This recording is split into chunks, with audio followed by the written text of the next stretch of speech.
Hello friends, welcome to my channel. இன்னைக்கு நம்ம என்ன பார்க்க போறோம்னா, பப்பாளியில் ஊறுகாய் எப்படி பண்ணுறதுன்றதை பார்க்கலாம். இது நமக்கு எக்ஸிபிஷன்ஸ்லலாம் சேல்ஸ் பண்ணுவாங்க பார்த்துருக்கீங்களா? இனிப்பும் காரமும் கலந்த மாதிரி இருக்கும்.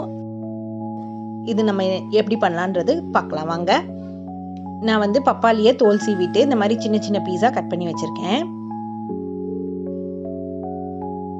குட்டி குட்டி பீஸாக கட் பண்ணிக்கலாம். இப்போ இஞ்சி ஒரு 2 பெரிய சைஸ் இஞ்சி எடுத்திருக்கேன். அதை தோல் எடுத்துட்டு அதையும் சின்ன சின்ன பீஸாக கட் பண்ணி மிக்ஸி ஜாரில் அடித்து எடுத்துக்கலாம். தண்ணியெல்லாம் எதுவுமே மிக்ஸ் பண்ணக்கூடாது, அப்படியே அடித்து எடுத்துக்கலாம். பாருங்க, இந்த மாதிரி அடித்து எடுத்துக்கலாம். இப்போ கடாய் சூடானதும் சர்க்கரை ஆட் பண்ணிக்கலாம். 1 கப் சர்க்கரை எடுத்திருக்கேன். நான் ஒரு பெரிய சைஸ் பப்பாளி பழம் எடுத்திருந்தேன். ஸோ அதுக்கு தேவையான அளவுக்கு நான் சர்க்கரை எடுத்திருக்கேன். சர்க்கரை மெல்ட் ஆகிற கொஞ்சமாக தண்ணி ஆட் பண்ணிக்கலாம். கூடவே கல்லுப்பு ஆட் பண்ணிக்கிறேன்.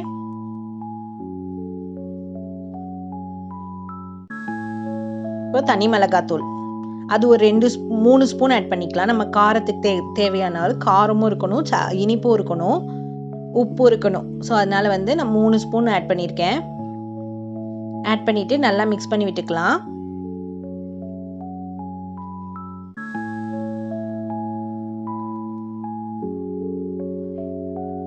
இது எந்த பாகு பதம் அந்த மாதிரிலாம் நம்ம எதுவுமே பார்க்க தேவையில்ல. நல்லா இந்த மாதிரி நுர வந்துச்சுன்னா போதும். கட் பண்ணி வச்சிருக்க பப்பாளி எடுத்து இதில் ஆட் பண்ணிக்கலாம்.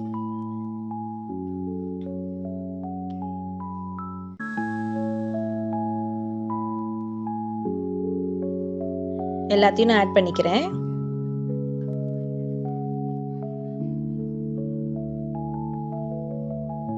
ஆட் பண்ணிட்டு நல்லா கலந்து விட்டுக்கலாம்.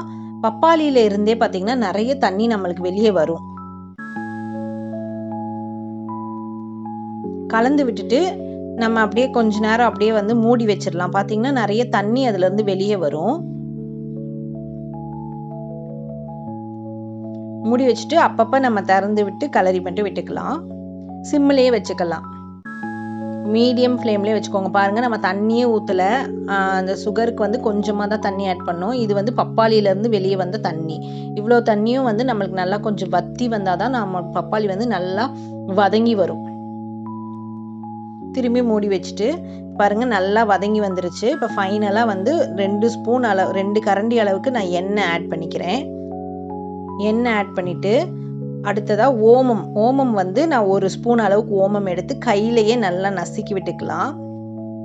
நல்லா நசுக்கிட்டு அதில் போட்டோன்னா கொஞ்சம் ரொம்ப நம்ம மிக்சிலலாம் அடித்து போடக்கூடாது. கையிலேயே லைட்டாக அணைச்சி போட்டோன்னா இங்கே பாருங்கள், ஒரு சைஸ் பப்பாளி நான் அவ்வளோ பப்பாளி போட்டேன். வதங்கினதுக்கப்புறம் இவ்வளோதான் வந்திருக்கு.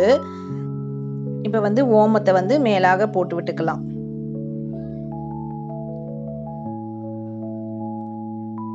இப்போ அடுத்தது சீரகம், அதே மாதிரி 1 ஸ்பூன் அளவுக்கு சீரகம் எடுத்திருக்கேன். அதையும் கையிலே சும்மா நசுக்கிட்டு அதையும் மேலே தூவி விட்டுக்கலாம். அவ்வளோதான். பார்த்தீங்கன்னா இது சீக்கிரமாக செஞ்சிடலாம், ஈஸியும் கூட. இதில் அதிகமாக ஆட் பண்ணுற வேண்டிய விஷயங்கள்லாம் எதுவுமே இல்லை. வெறும் சர்க்கரை, தனி மிளகாத்தூள், உப்பு, அவ்வளோதான். ஒரு பப்பாளி பழம் தான் எடுத்து நல்லா மிக்ஸ் பண்ணிவிட்டு நம்ம பார்த்தீங்கன்னா இது ஒரு நல்ல ஏர்டைட் கண்டெய்னரில் போட்டு வச்சுக்கோங்க. நல்லா 6 மந்த்ஸ் வரைக்கும் வச்சு யூஸ் பண்ணிக்கலாம். சூப்பராக இருக்கும், டேஸ்ட்டும் சூப்பராக இருக்கும். இங்கே பாருங்கள் எப்படி வந்திருக்குன்னு பாருங்கள். நல்லா செம்ம டேஸ்ட்டாக இருந்தது.